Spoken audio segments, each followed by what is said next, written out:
going to learn to factor trinomials with no leading coefficients today, and I call these the x factors. Now recall that we have learned in the past that we get a trinomial when we multiply two binomials. And I have an example of two binomials here, x plus 5 times x plus 3. And when we multiply these, we've learned this in the past, that we can use FOIL, or I can create this monkey face. And when I multiply them, I won't go through that now, but when we multiply that, we get x squared plus 8x plus 15. Now I say it has no leading coefficient, but I want to remind you that when there is not a number before a variable, we know that there's a 1 there.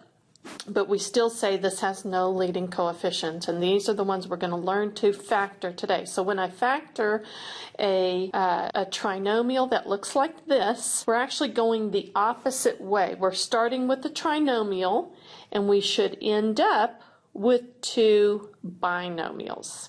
Okay, so on this page, what I want you to see is I have three different x's here. These are my x factors. And I would like you to take a few minutes and look at these and notice if you see a pattern between the middle numbers and then the top and the bottom number. All right, do you see a pattern? Let's look at this first one on the left. I have 8 up in the top here and 6 in the bottom. So what's the relationship with these two middle numbers between the top and the bottom number? Well, when I multiply 4 times 2, I get 8. And then when I add 4 plus 2, I get 6. Okay, let's see if that continues to work. Let's go to our next one.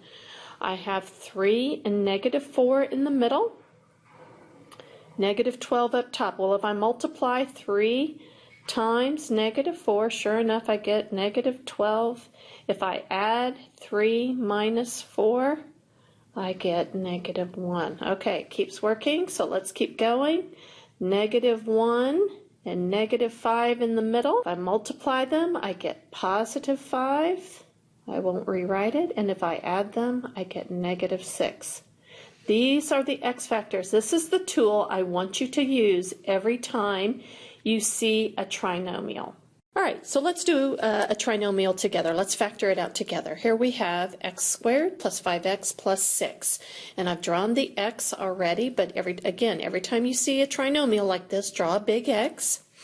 And what we're going to do is we're going to put our last term, which is our constant, has no variable by it. We're always going to put that in the top of our x. And we're going to put our middle number, I shouldn't have circled the x, but the 5 in the bottom of our x. So I'm going to put 6 up here and 5 down here. Okay, so at this point you say to yourself, what two numbers, when multiplied, equal 6, but when added equal 5? Well, this is kind of a simple one. You probably have guessed it already, but we know that 2 times 3 equals 6, and 2 plus 3 equals 5. This follows the pattern on the previous slide. So what I'm going to do is I'm going to take the 2 and the 3, doesn't matter which order, and put 2 and 3 here in the middle. Okay, so we have gotten our two numbers. We are ready for the final step, which is making our two binomials, which I have down here. Put 2 empty parentheses like this. And now we haven't talked about this up to this point, but our first term, which is our x squared term, how do we get that? Well, if you remember when we multiplied the binomials, we had to multiply x times x in order to get x squared, okay? Now we take our 2 and our 3, our two middle terms here, and we simply bring them down. It's x plus 2 times x plus 3, and we have factored that out. Now remember, multiplication is commutative, so I could have easily have written x plus 3 times x plus 2. Either answer is correct.